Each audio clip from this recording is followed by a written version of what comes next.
This video will explain how to work with our Adobe PDF formatted newsletter templates. For this tutorial, I will be using design 1A, which is letter-sized and has a mailer on the back.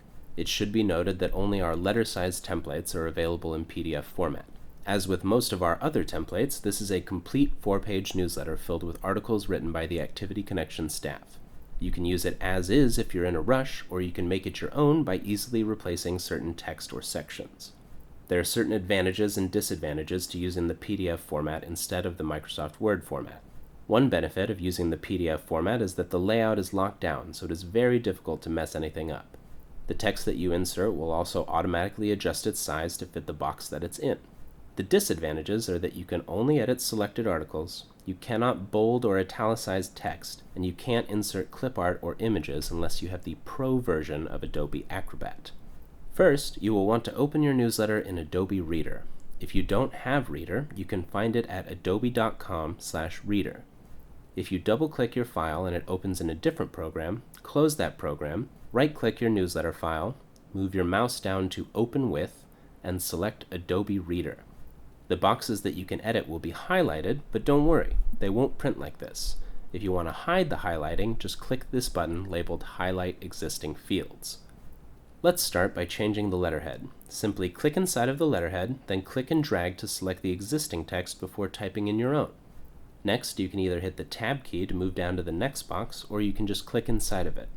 We've added placeholders here for the name of your community, address, phone number, fax number, and other information, but you can replace this text with anything you'd like.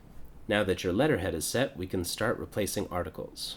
With the Adobe PDF format, you will find one replaceable article per page. The articles vary in size and are generally found on the right side of the page. We can edit these in the same way that we edited the letterhead. I'll start by clicking the title and either clicking and dragging to select the existing text or hitting Ctrl-A on my keyboard. Then I type in the title of my new article, which is Raining and Pouring. Now you can either hit the Tab key or click somewhere in the body text of the article. Select all of the text and hit Delete. Now you can paste in the contents of your new article and you're set to go. You'll notice that if I hit paste twice, the font size will automatically adjust to make the entire article fit in the box. If your article is too long, this could make the text too small to read, so be aware. Let's skip down to the last page now. In the bottom corner, we have a box for this month's birthdays. As with the other articles, just click inside the box, then select and delete any text that you don't want. Then you can type in the birthdays for your residents or staff for a personal touch. At the top of this page, we have a mailer that can be edited in the same way. Just type in your return address, then either type in the mailing address and postage information or delete them if you plan on using labels. Once you have everything set up the way you would like it, go to the File menu, then select Save As, and save your newsletter somewhere easy to find. Note that this creates a new file with your changes rather than changing the original template.